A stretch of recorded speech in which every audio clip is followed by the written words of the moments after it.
Donnie and Dolly. The team is supported by ableauctions.ca. Closing your business? We can help.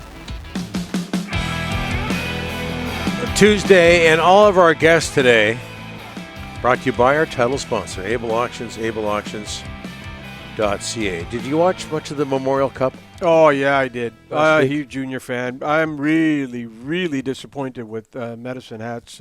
But give Well, the they got Hunters there. give the Hunters credit. London's probably, Donnie, the best organization in Canada right now. All they ever do is win. Yeah. They've got the Memorial Cup. Yep. Impressive performance by them. But I tell you, the most impressive performer in Rimouski, Craig Button. He wasn't 100%. Either the voice was going and he hung in there. Oh, trooper. Showed up for Trooper. every report he had to do, every hit he had to do, and he joins us now, TSN Scouting Director, back from Rimouski. I take it. Craig, thanks for doing this. And I mean this sincerely. How are you?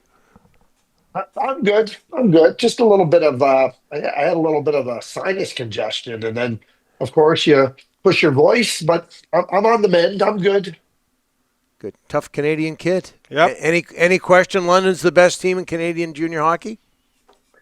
I don't think so. Medicine Hat, I think when you beat a team once in a tournament, it's hard to beat them a second time. And Medicine Hat found that out. I love what Willie Desjardins said post game. He said we had one big problem. He goes, "That's London's a really good team." I thought Medicine Hat played very well, but when you make three mistakes that they made in that championship game, and there's not going to be a lot of mistakes made, and the other team is ready to take advantage of it, you're going to have a tough time winning. And I think that's what happened to Medicine Hat. They had some chances, they had some opportunities, but you can't make the line change mistake, the series of unfortunate errors where the goalie was left without a stick, and then the turnover at the blue line. They led to the first three goals, and that's going to hurt you. That's going to make it really difficult to win. And, to your comment about the London Knights, what Mark and Dale Hunter do there is phenomenal with respect to the record, but they develop players too. And, we know the history in London, but they continue to develop players, and they do it year after year after year. And it's not just first round picks or second round picks. They do it all the way through. With respect to their players, and it's a great place to go and develop. I'll be real quick here. Yeah. It was interesting last year after people were saying Easton Cowan has nothing to prove by going back to the OHL. And anybody that says that has no idea what's going on in London. And it's not about prove or anything. You got lots to learn before you're in the NHL. And you go back and play for Dale Hunter in London, you're going to learn a lot. And for the Toronto Maple Leafs, they have a player that's better and better and more developed now at this point than he was last year. So you think about that opportunity to go back and play for Dale and play in a winning organization, it helps your development. MVP of the tournament. Craig, this is a big story here. Victoria Royals, who had a very good season, they've lost Cole Reshney and Keaton Verhoff to North Dakota. The rules have changed for NCAA hockey. Are you worried about the future of the Canadian Hockey League and an exodus to NCAA hockey? Yeah, I think there's every reason to have concern, Donnie and Rick. Victoria's really good team, really well coached with James Patrick, and you just lost two players to North Dakota.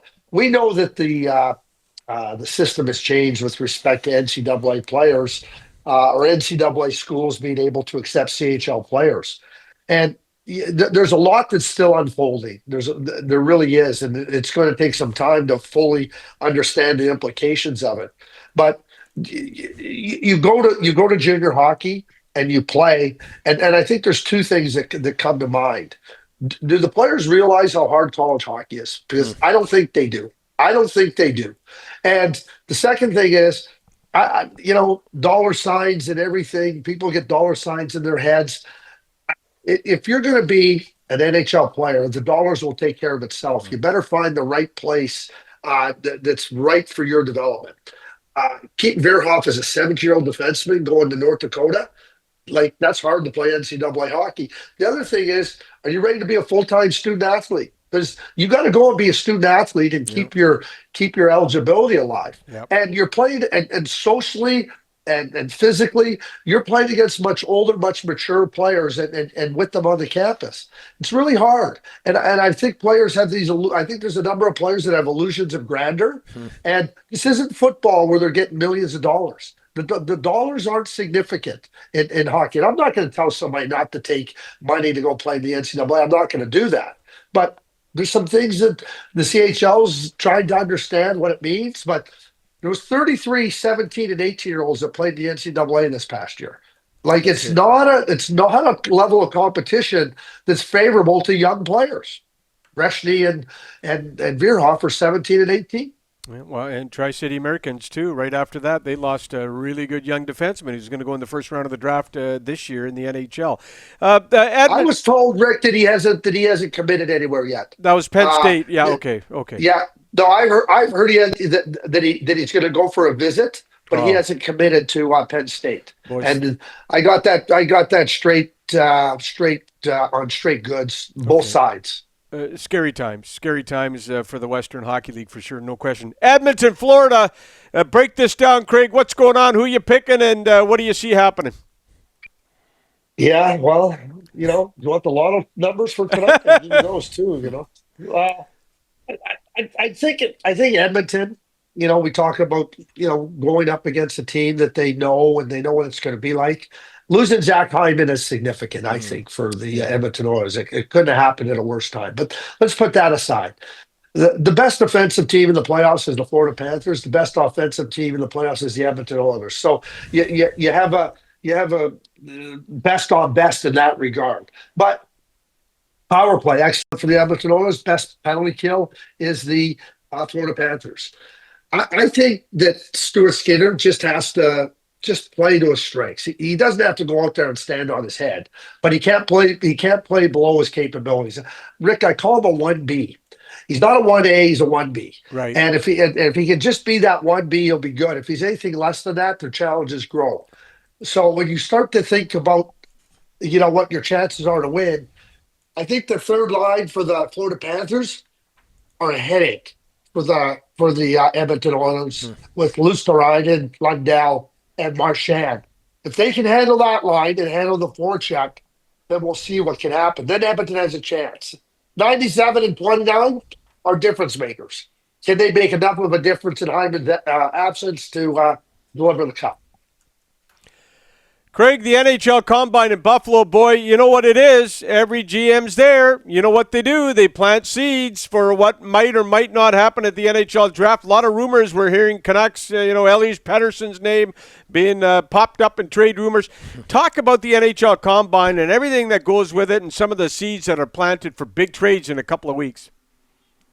Rick, I think it's more now about the managers all being together. Yeah. They're not going to have that opportunity at the draft. That's it. Right? Right, and the agents are there too. So Yes. we're talking about trades, free agency. I'm like, don't be surprised when the NHL goes back to its old format of the draft because it was one of those short-sighted decisions. And keep in mind, it was all the managers that did it. It's not the league, it's the managers. And to be all together, to talk, to understand. Listen, the players are the players. Yeah. I mean, they're being put through the paces. They're going to have their interviews. Teams pretty much know what they're going to do. This is and the physical part of it. Okay, great. You put them through the physical part of it. This is about the agents and the general managers all being together. Because the draft will not afford them that opportunity. So yes, seeds are planted, seeds are watered. And now the teams are hoping that seeds will sprout into something significant for them. One more, Craig, if you don't mind. I'm concerned about your voice here. Yeah. No, don't be concerned. I'm good. I'm good. Okay, we'll keep it till noon then in Vancouver time. Okay, I can do it. Marco Rossi, we hear a lot about him in Vancouver. Yeah. Minnesota Wild center, had some pretty good numbers last year. And, there's talk that maybe he's a guy the Canucks should be interested in. What do you think? Well, I'm surprised, Donnie. He had 60 points last year. Yeah. He's a young center that's shown that he was a high draft pick. He showed that he can play in the league. I think he's a really good number two. And now you hear all these discussions and talks about him being traded. It feels like it's just a matter of when, not if. It surprises me when a player that age that's shown a real upward trajectory in his play becomes available. I think there's lots of teams that should be interested in Marco Rossi. And do I think that the Vancouver Canucks should be interested? Absolutely, they should be interested. And again, I'm more puzzled by Minnesota and what they're thinking because they get all the money back from the Suter, not all the money, but just about all the money Right. back from the Yep. Suter Breezy buyouts. Doesn't I don't they're not cap crunched. I don't get it. I really don't get it. But if you're on the other side looking for a second line center, make those calls to Bill Garrett. Honey and lemon. Thanks for this, Craig. Halls. Thanks, you guys. Have a great day. Lemon bet. Halls. Okay. Thanks, Craig.